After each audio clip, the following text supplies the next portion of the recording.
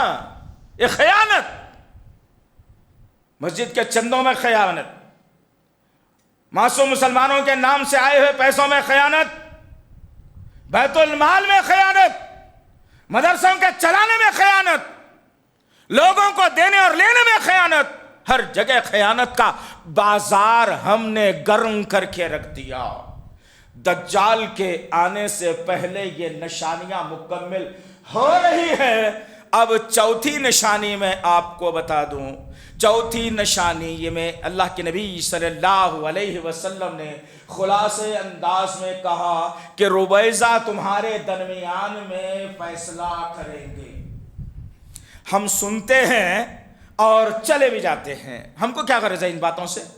صحابہ کرام نے سوال کیا نبی کریم صلی اللہ علیہ وسلم سے، یا رسول اللہ یہ ربیضہ کون ہے، کیا مطلب ہو سکتا ہے اس کا؟ تو اللہ کے نبی صلی اللہ علیہ وسلم نے کہا تمہارے درمیان کے جاہل، تمہارے درمیان کے گھٹیا لوگ تمہارے درمیان میں فیصلے کریں گے۔ اور آج کیا معاملہ ہے ذرا بولو آپ، دلوں پر ہاتھ رکھ کے بولنا بھائی، اللہ کو گواہ رکھ کے بولنا بھائی کہ کون فیصلہ کر رہا ہے آج معاملہ تو یہ ہو گیا ہے کہ اگر کسی پولیس اسٹیشن کے اندر میری چلتی بھی اگر ہے تو میں کسی کو پھنسانے کی اگر ذمہ داری لے چکا ہوں تو کسی بھی ہلے میں اسے پھنسا بھی دوں گا میں۔ کون کر رہا ہے فیصلہ تمہارا؟ وہ آدمی جس کو حدیث کے پڑھنے کا صحیح شوق نہیں، ذوق نہیں، وہ آدمی جس کو عقیدے کا علم نہیں، وہ آدمی جو کبھی قرآن کو کھول کے دیکھتا نہیں۔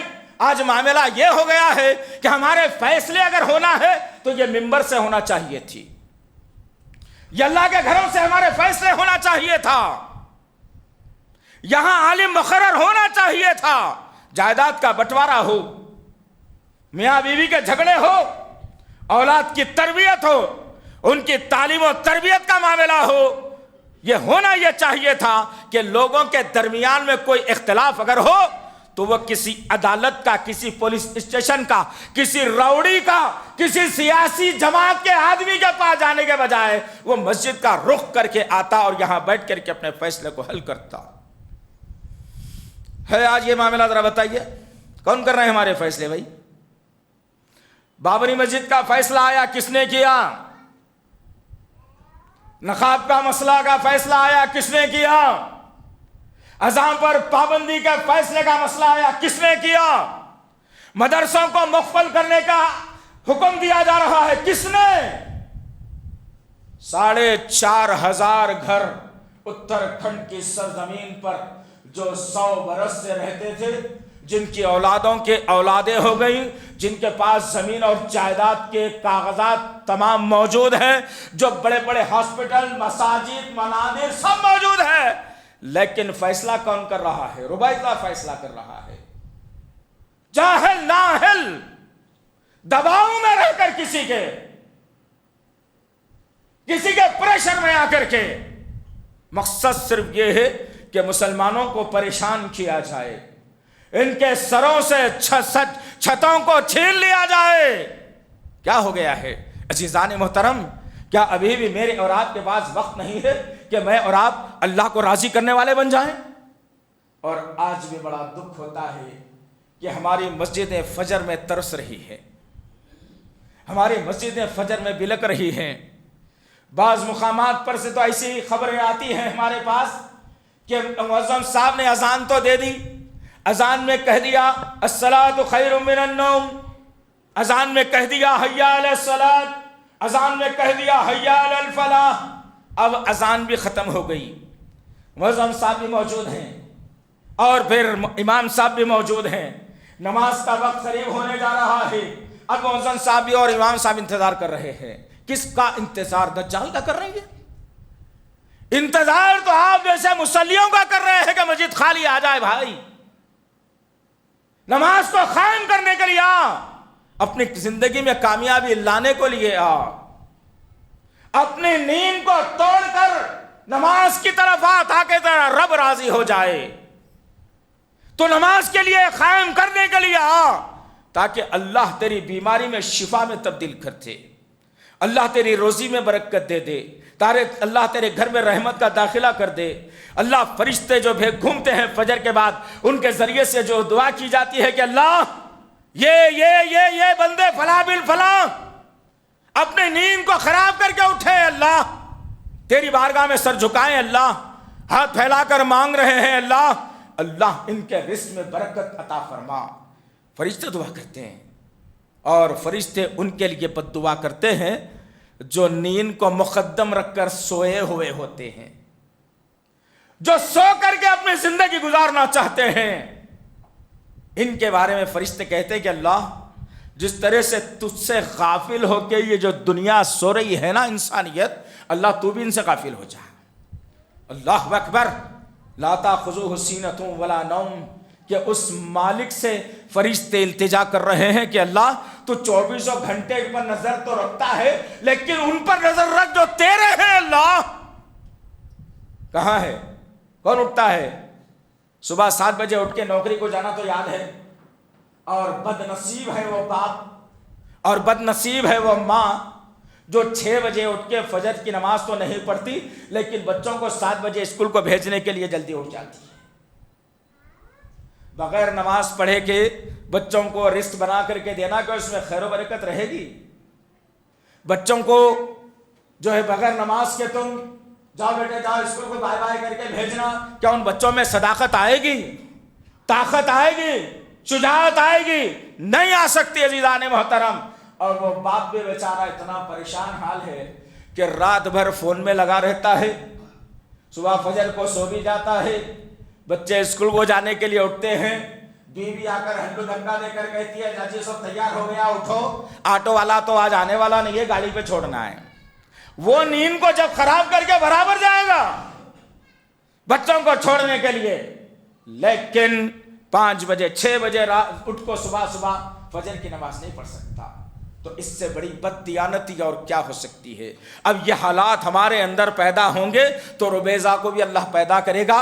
جاہل، گنوار، مجرم لوگ، گھٹیا قسم کے لوگ ہمارے درمیان میں فیصلے کریں گے، اور ماننا بھی پڑے گا۔ مانا ہے نا بابری مسجد کے فیصلے کو؟ مانا ہی نہیں مانا ہے؟ اب چند دن اور ٹھہر جانا، وارانسی کی مسجد کا نمبر ہوگا، گیان واپی کی مسجد کا نمبر ہوگا، اور پھر کوئی اور عیدگاہ کا نمبر ہوگا نا۔ تم تو سوتے رہنا مزے میں اپنی 4 دیواری کے اندر، اور دجال بھی جب آئے گا تو اللہ ہماری رہنمائی نہیں کرے گا، اس لیے نہیں کرے گا کہ ہم نے تیاری آنے کی برابر کی اور اس کے انتظار میں رہے۔ دیکھے تو صحیح کیسا ہوگا، دیکھے تو صحیح شکل و صورت کیسی ہوگی، دیکھے تو صحیح انداز کیسا ہوگا۔ ہماری تو یہ فکر ہے۔ اگر فکر ہماری یہ ہوتی کہ اللہ یہ نشانیاں پیدا ہو گئی، میرے غفور رحیم دجال آنے والا ہے، میرے پاک پروردگار یا اللہ ہمیں حفاظت فرما، ہمارے خاندان کی حفاظت فرما، امت مسلمہ کی حفاظت فرما، ہمارا تو اصول یہ ہوتا ہے، لیکن ہم نے یہ اصول کو نہیں اپنایا۔ وہی مال و دولت کے پیچھے، وہی بلڈنگیں عمارتیں تعمیر کرنے کے پیچھے، وہی جھوٹی شہرت کے پیچھے، وہی کھان پان کے پیچھے، وہی رات میں جاگنے کے پیچھے، وہی بیتک کی دعوتوں کے پیچھے، پتہ نہیں کیا ہو گیا۔ اگر ایسے بیٹھے بیٹھے جنت مل جائے گی، جاؤ بھیا، اچھے آدمی ہیں تم، بس رات کو جاگتے تھے، بڑا اچھا کام کیا، دعوت تھی، اچھا کام کیا، تجارت کاروبار ضروری تھا، پیسے نہیں ہیں تو گھر میں کھائیں گے کیسا، بہت اچھا کام کرے، جنت میں جاؤ، ایسا ملنے والی ہے کہ جنت؟ ہرگز نہیں، یاد رکھو آپ، ہرگز نہیں۔ جب تک کہ اس دل کے اندر اتقوا اللہ کا ڈر پیدا نہیں ہوگا، جب تک کہ ہمارے دلوں کے اندر خالص اللہ کا ڈر پیدا نہیں ہوگا، جیسا اس سے ڈرنے کا حق کہا گیا سورہ آل عمران کی آیت نمبر 102 کے اندر، وہ ڈر ہمارے اندر پیدا ہوگا تو شاید ہو سکتا ہے اللہ ہماری مغفرت بھی کر دے۔ ورنہ عزیزان محترم حالات ابتر ہوتے جا رہے ہیں، ملک کے حالات آپے سے باہر ہو چکے ہیں۔ کبھی نظر ڈالیے حالات پر، کبھی دیکھیے ان معصوم بچیوں پر جن کو بہلا پھسلا کر، چند سکوں کی لالچ دے کر، چند اے سی کی گاڑیوں کی لالچ دے کر آج ہندو مذہب تبدیل کرنے پر مجبور کیا جا رہا ہے۔ کیا قصور ہے ان کا؟ پوچھیں گے اللہ تم سے بھی اور ہم سے بھی. پوچھیں گے اللہ کہ حالات ابتر ہو رہے تھے میاں, تم تو بلڈنگ کو کلر کرانے میں لگے ہوئے تھے, ماشاء اللہ زبردست کام کر دیا. پوچھے گا اللہ, سب سے یاد رکھنا, سب لائن میں صف میں کھڑے رہیں گے. حالات اب سے ابتر ہوتے جا رہے ہیں. ہم کو یہ مطلب نہیں ہے نا کہ اذانیں بلند ہوتی رہیں, ہم کو یہ بھی مطلب نہیں ہے کہ نہ مسجد میں نماز ہوتی ہے یا نہیں ہے, ہم کو یہ بھی مطلب نہیں ہے کہ مسجد کو لاک ڈال دیا جائے, ہم کو یہ بھی مطلب نہیں ہے کہ اس ملک میں حفاظ کا بننا بند ہو جائے, ہم کو یہ بھی مطلب نہیں ہے کہ اس ملک میں جو ہے عالموں کا بننا بند ہو جائے, ہم کو یہ بھی نہیں پتا کہ کیا ہونے جا رہا ہے, کیا ہو رہا ہے. ہم کو بس اتنا پتا ہے کہ میرا تجارت اور کاروبار کو فروغ کیسے دیا جائے, میری بچی کو انگلینڈ میں اکیلی بھیج کر کیسی پڑھائی جائے, میرے بچے کو کینیڈا کی سٹیزن شپ کیسے مل جائے, میرا بچہ اچھی دولت کما کر کے اپنی زندگی کیسی اچھی گزارے, گاڑی پرانی ہو گئی اسے لا لینا چاہیے دوسری. یہ تو میری اور آپ کی فکر بنا دی گئی ہے. چھوڑیے یہ فکر کو, ان کے فکر کے طرف آئیے. اللہ وحدہ لا شریک لہ نے نبی کی سیرت طیبہ سے مجھے اور آپ کو سیکھنے کا بہت کچھ موقع دیا. ایک طرف ہم دیکھتے ہیں صحابہ کرام کی ایک جماعت ہے جن کے سروں پر چھت بھی موجود ہے. اللہ نے کہا زندگی ایسے بھی جی جا سکتی ہے لیکن اسلام کو چھوڑ کر نہیں.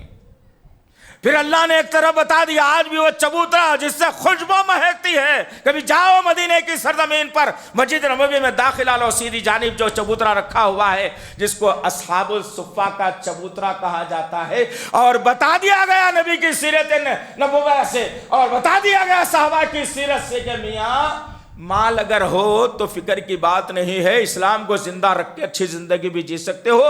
اگر کچھ بھی نہیں ہے تمہارے پاس, سر پر چھت بھی نہیں ہے, تو انتظار کرو کہ لوگ تمہارے کھانے کا انتظام کریں, لیکن اسلام کی رسی کو مت چھوڑنا. آج کیا معاملہ ہے, گھر بنانا ہے تو بینک لون لے لو, بچے کو پڑھانا ہے تو حکومت کا لون لے لو, بچی کی شادی کرنا ہے تو لون لے کے کر لو, ولیمہ اگر اچھا کرنا ہے تو سود پہ لے کے کر لو. پتہ نہیں کتنی ایسی چیزیں آ گئی. پھر ہمارا دعویٰ یہ ہے کہ صراط الذین انعمت علیہم, اے اللہ ان کے رستے پہ چلا جن پر تو نے انعام کیا. پھر دعا بھی کر رہے ہیں اللہ سے کہ غیر المغضوب علیہم ولا الضالین, اللہ ان کے رستے پہ مت چلا. ڈر ہوتا ہے میرے پاک پروردگار جن پر تیرا عتاب عذاب نازل ہوا, تیرے گندے بندے جو تھے اللہ یہود و نصارہ کے نقش قدم پہ مت چلا اللہ. اور اس کے بعد ساری کی ساری مسجد کو سر پر اٹھا لیتے ہیں آمین, تو اتنی زور سی آواز جیسا کہ پوری دعا قبولی ہو گئی. برسوں سے آمین کہہ رہے ہیں, کوئی دعا قبول ہوئی؟ ٹھنڈے دل سے گھر میں جا کے سوچنا, اچھے دھونے والے کھا کے. برسوں سے دعا کر رہے ہیں بیماری ختم ہونے کے لیے, ہوئے. برسوں سے دعا کر رہے ہیں ذاتی مکان ہونا ہے, ہوا. اللہ اکبر. یہ نشانیاں ہیں عزیزان محترم جو اللہ ہمیں بتا رہا ہے. ابھی بھی سدھر جانے کا وقت ہے. ایک آخری بات دجال کے تعلق سے بتا کر اپنی بات کو میں ختم کر دوں گا. اب سوال یہ پیدا ہوتا ہوگا ذہنوں کے اندر کہ بھائی کب آئے گا آخر؟ بولے تو صحیح, حالات بھی ہو گئے, لیکن ابھی تک تو کوئی سمجھ میں نہیں آ رہا کیا ہونے والا ہے. ابھی تک تو سمجھ میں نہیں آیا کہ کب آئے گا دجال آخر. یہ ابھی تو بہت ٹائم ہے, بہت دن ہے نا, ابھی بہت کامیں کر لینا باقی ہے. وہ پلاٹ خریدا تھا 20,000 میں لیا تھا, 2 لاکھ ہو گئی, اور 1 سال ٹھہرے تو 3 لاکھ ہو جاتی. فکر تو یہاں کے رک گئی. آؤ میرے اور آپ کے آقا کے ان ماننے والے جیالوں نے کیا تصویر کھینچی اور کیا بہترین بات مجھ سے اور آپ تک بتا دی. بہت لمبی حدیث ہے, میں آج کے مدعے کے حساب سے میں آپ کو بتانا چاہتا ہوں. آخری حصہ اس کا یہ کہ جب تمیم داری رضی اللہ تعالی عنہ جب ایک جزیرے پر پہنچتے ہیں, غور سے سننا بھائی, دل کو تڑپا کر, دل کو گھبراہٹ میں لا کر سننا, اللہ کے ڈر اور خوف سے سننا. قصہ کہانی داستان الف لیلا کے عنوان سے سنو گے تو یہ کان سے چبھے گی بات, یہ کان سے نکل بھی جائے گی, کچھ نہیں ہونے والا ہے اس سے. یہ خوف سے سننا, ہائے ہائے اتنا برسہ گزر گیا, اب تو آنے والا ہے یہ کسی صورت میں. تمیم داری رضی اللہ تعالیٰ عنہ جب جزیرے پر قدم رکھتے ہیں اور جزیرے کے اندر جب جاتے ہیں تو ایک شخص سے اس کی ملاقات ہوتی ہے. جب انہوں نے ملاقات کی تمیم داری رضی اللہ تعالیٰ عنہ نے, وہ شخص انہیں دیکھ کر ہنسنے لگا. آپ پوچھتے ہیں کہ ہنسنے کا ماجرا کیا ہے؟ کہا کہ ابھی تک یہاں پر کوئی نہیں آیا، تم کیسے آ گئے؟ کہا کہ میں جا رہا تھا راستے سے، مجھے ایک جزیرہ نظر آیا، میں آیا تو اس نے سوال کیا تمیم داری رضی اللہ تعالیٰ عنہ سے، رہنے والے کہاں کے ہو؟ کہا کہ میں مدینے کا رہنے والا ہوں۔ اس نے قہقہ لگایا، پھر پوچھا مدینے کے؟ کیا مدینے میں وہ شخصیت آئی ہے جس کا نام محمد ہے؟ اللہ اکبر! کیا سوال کیا؟ کس نے؟ دجال نے۔ میں نے اور آپ نے تو 24 گھنٹے میں اپنے نبی کا نام ایک مرتبہ بھی نہیں لیتے۔ اب آج کل تو ماحول بڑا عجیب سا چل پڑا ہے، اذان کا جواب دینے بھی نہیں آیا مسلمانوں کو۔ اذان ہوتی ہے تو خالی کان سے سنتا ہے مسلمان، اشہد ان محمد رسول اللہ پر کم سے کم صلی اللہ علیہ وسلم بولنے کا سلیقہ بھی مسلمانوں سے چھین لیا گیا۔ اللہ اکبر! یہ خطرناک بات ہے۔ خیر، اس آدمی نے پوچھا وہ شخصیت چلے گئے یاد؟ تمیم داری رضی اللہ تعالیٰ کہتے ہیں ہاں آئے تھے وہ، اور اس دنیا سے چلے بھی گئے۔ دجال تھا وہ، اور کہنے لگا زور سے چیخ کر، اب میرا یہاں سے آزاد ہونے کا راستہ کھل گیا۔ انتظار میں تھا میں اس شخص کے کہ وہ شخص مدینے میں آئے گا، محمد صلی اللہ علیہ وسلم۔ اس کے رہتے ہوئے میرا آنا بڑا محال تھا، اب وہ شخص آیا ہے اور چلے بھی گیا ہے تو میرے آنے کا راستہ کھل چکا ہے۔ اللہ اکبر! ذرا غور کرو عزیزان محترم، یہ کب کی بات تھی؟ اس وقت کی بات جب صحابہ کرام کا دور چل رہا تھا۔ صحابہ کرام کی توتی بولا کرتی تھی۔ صحابہ کرام ساری دنیا میں پھیل چکے تھے، سمندر اور زمین کے اندر جہاں جہاں خطے تھے وہاں اسلام کے پیغام کو پہنچانے کے لیے نکل چکے تھے۔ یہ اس وقت کی بات تھی، لیکن آج وہ معاملات، وہ حالات اب سچے ہوتے ہوئے نظر آ رہے ہیں۔ ابو ہریرہ رضی اللہ تعالی عنہ روایت کرتے ہیں، صحیح مسلم کی حدیث ہے، یہ کہتے ہیں کہ ایک مرتبہ ہم نے نبی کو دیکھا کہ آپ سو رہے تھے، ہم پہلو میں بیٹھے ہوئے تھے، اچانک نبی کریم صلی اللہ علیہ وسلم کا ہاتھ زور سے ایسا ہلا اور اللہ کے نبی اپنے خواب سے جاگے اور نیند سے جاگ کر بیٹھتے ہیں۔ ہم نے پوچھا بتائیے یا رسول اللہ ماجرا کیا ہے؟ کوئی خیر کی بات تو ہے، صحت وغیرہ ٹھیک ہے، حالات کیا ہیں بتائیے؟ اللہ کے نبی صلی اللہ علیہ وسلم نے کہا کہ میں ایک بھیانک خواب دیکھا ہے۔ وہ خواب یہ ہے، یاجوج اور ماجوج کو جن دیوار کے پیچھے چین دیا گیا ہے اس میں اتنا سوراخ بن چکا ہے، اب ان کے آزاد ہونے کا وقت ہے۔ ہم کو ڈر نہیں لگتا؟ صحابہ کرام سہم گئے یہ سننے کے بعد، پریشان ہو گئے، بولے یا اللہ اب کیا ہوگا ہمارے ساتھ؟ اللہ اکبر! ہم تو اتنے بے خبر ہیں کہ نبی کی بات کا بھی یقین نہیں ہوتا ہمارے اوپر۔ ہاں، واٹس ایپ انڈسٹری اگر کچھ بول دے تو فوری مان لیں گے بات کو۔ ہاں، فیس بک کے مفتی صاحب اگر کچھ فتویٰ دے دیں گے تو وہ مان لیں گے، ارے صحیح ہوں گا بھائی، ارے ایسا کیسا ہو سکتا۔ لیکن وہ شخصیت اللہ نے جن کو اپوائنٹ کیا تھا، امام الانبیاء بنا کر، محسن انسانیت بنا کر، شافع محشر بنا کر، ہاں، مالک حوض کوثر بنا کر، اللہ اکبر! وہ شخصیت کہہ رہی ہے کہ دجال کی دیوار میں، یاجوج اور ماجوج کی دیوار میں سوراخ پڑ گیا ہے، اب اتنا سوراخ تو ہو گیا، وہ سوراخ بڑھ جائے گا۔ ہمیں ڈر لگتا ہے اس سے؟ ڈر لگتا ہے؟ نہیں، اسی لیے نہیں لگتا کہ وہ رکھا ہوا سونا ڈراتا ہے گھر میں کہ ہائے ہائے بڑی محنت سے بیوی کو، بیٹی کو دلایا تھا، 20 تولے سونا رکھا ہوا ہے، حالات اگر بگڑ جائیں تو یہ کیا کروں گا؟ 5 گھر لیا تھا، 1 گھر میں رہتا ہوں، 4 گھر کا کرایہ کھاتا ہوں، لیکن حالات اگر بگڑ جائیں گے تو 4 گھر تو ٹوٹ ہی جائیں گے۔ ہماری پوری کی پوری سوچ اسی دنیا کے دلدل میں پھنس کر کے رہ گئی، جھوٹی عزت، جھوٹی شہرت کے لیے رہ گئی، جھوٹی دنیا، جھوٹے مال کے لیے رہ گئی۔ اسی لیے آج ہمارے دل میں کسی قسم کا درد نہیں ہوتا۔ ہندوستان کی سرزمین پر جو حالات اس وقت چل رہے ہیں، تاریخ دان، تجزیہ نگار یہ کہتے ہیں کہ اتنے برے حالات سے پوری دنیا میں مسلمانوں کو کہیں پر بھی دوچار ہونا نہیں پڑا، جتنے حالات اس ملک کی سرزمین پر تمہارے ساتھ ہو رہے ہیں، اور حالات کو تنگ بھی کیا جا رہا ہے۔ ایسا نہ ہو ہمارے جاگنے سے پہلے اسلام دشمن عناصر جاگ جائیں، ایسا نہ ہو کہ ہمارے اٹھنے سے پہلے اسلام دشمن عناصر اٹھ کھڑے ہو جائیں اور ایک فیصلہ صادر کر دے کہ ہندوستان ہندو راشٹر بنایا جا چکا ہے، اس وقت کرو گے کیا تم؟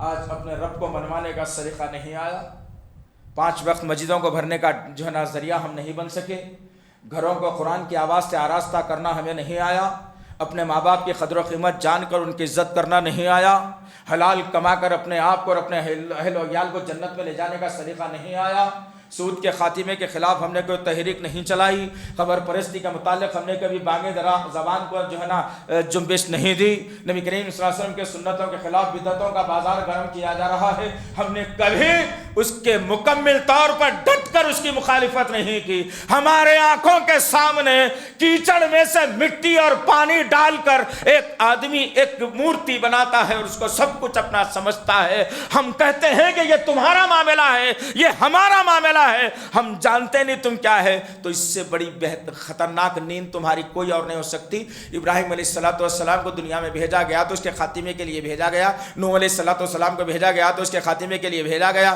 موسیٰ علیہ السلام کو بھیجا گیا تو مورتیوں کو توڑنے کے لیے بھیجا گیا، عیسیٰ علیہ السلام کو بھیجا گیا تو صلیب کو توڑنے کے لیے بھیجا گیا۔ میرے اور آپ کے آقا محمد صلی اللہ علیہ وسلم کو اگر بھیجا گیا تو سب سے پہلے نبی نے کہا مجھے دنیا میں مورتیوں کو ختم کرنے کے لیے اور یہ صلیب کو میٹنے کے لیے بھیجا گیا ہے، لیکن ہماری دونوں کے خلاف کوئی تحریک نہیں ہے، کوئی بات نہیں ہے، ہم ڈر